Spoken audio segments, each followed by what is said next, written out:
Hello guys, ഞാൻ ഇന്നലെ നിങ്ങളുടെ അടുത്തൊരു ചോദ്യം ചോദിച്ചായിരുന്നു, എൻ്റെ വീഡിയോ സ്കിപ്പ് ചെയ്യാതെ എത്ര പേര് കാണുമെന്ന്. എൻ്റെ പൊന്ന് ഗൈസ്, ഇത്രയും പേര് സ്കിപ്പ് ചെയ്യാതെ കാണുമെന്ന് ഞാൻ വിചാരിച്ചില്ല. ഞാനിത് കുത്തിയിരുന്ന് എണ്ണി എത്ര കമൻറ്റ് അങ്ങനെ വന്നിട്ടുണ്ടെന്ന്. ഏകദേശം 401 വരെ ഞാൻ എണ്ണി ഗൈസ്. 401 പേര് സ്കിപ്പ് ചെയ്യാതെ കാണുമെന്ന് കമൻറ്റ് ഇട്ടിട്ടുണ്ടായിരുന്നു. ഏകദേശം 1000 കമൻറ്റോളം വന്നാൽ 401 പേരും സ്കിപ്പ് ചെയ്യാതെ കാണും. എന്നെ സംബന്ധിച്ചിടത്തോളം എനിക്ക് ഭയങ്കര വലിയ ഒരു അച്ചീവ്മെൻ്റാണ്. 401 പേരൊക്കെ നമ്മുടെ വീഡിയോ 1 സെക്കൻഡ് പോലും സ്കിപ്പ് ചെയ്യാതെ കാണുമെന്ന് പറഞ്ഞു കഴിഞ്ഞാൽ ഉണ്ടല്ലോ, അത് ഭയങ്കര വലിയ അച്ചീവ്മെൻ്റാണ് ഗൈസ്. കാര്യം എന്താണെന്ന് വെച്ചാൽ, കുറേ കാലത്തിന് മുമ്പ്, നിങ്ങളൊക്കെ എന്നെ കാണുന്നതിന് മുമ്പ് ഈ ചാനൽ ഇതുപോലൊക്കെ തന്നെ ഉണ്ടായിരുന്നു. ആ സമയത്ത് ഞാനൊരു വീഡിയോ ഇടുമ്പം ഒരു ആവറേജ് കിട്ടുന്ന 500 പേരാണ് എൻ്റെ മൊത്തത്തിൽ കാണുന്നത്. 500 അല്ലെങ്കിൽ 1000 പേരൊക്കെ എൻ്റെ വീഡിയോ കാണുമെന്ന് പറഞ്ഞാൽ എനിക്ക് ഭയങ്കര സന്തോഷമാണ്.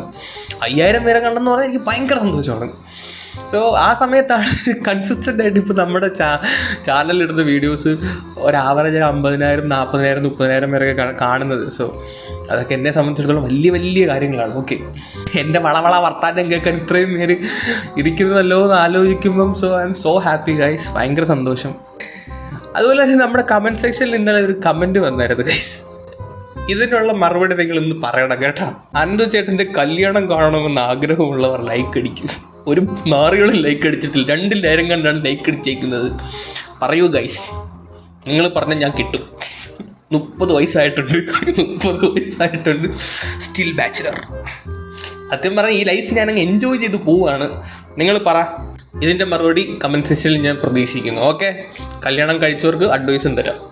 അപ്പം നമുക്ക് ഇന്നത്തെ വീഡിയോയിലോട്ട് പോകാം ഗൈസ്. ഇന്നത്തെ വീഡിയോ കണ്ടപ്പം എനിക്ക് പഴയ ഒരു പാട്ടാണ് എനിക്ക് ഓർമ്മ വന്നത്.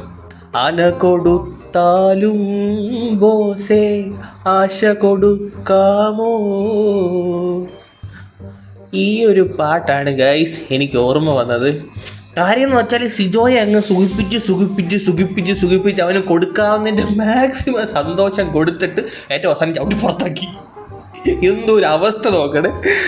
പാവപ്പെട്ടവൻ്റെ ബർത്ത്ഡേ ആയിരുന്നു അന്ന് തന്നെ അടിച്ച് വെളിക്കളഞ്ഞു. എന്നൊക്കെ പിന്നെ നിങ്ങൾക്ക് ഇന്നലെ ചെയ്തുകൂടായിരുന്നൂടെ?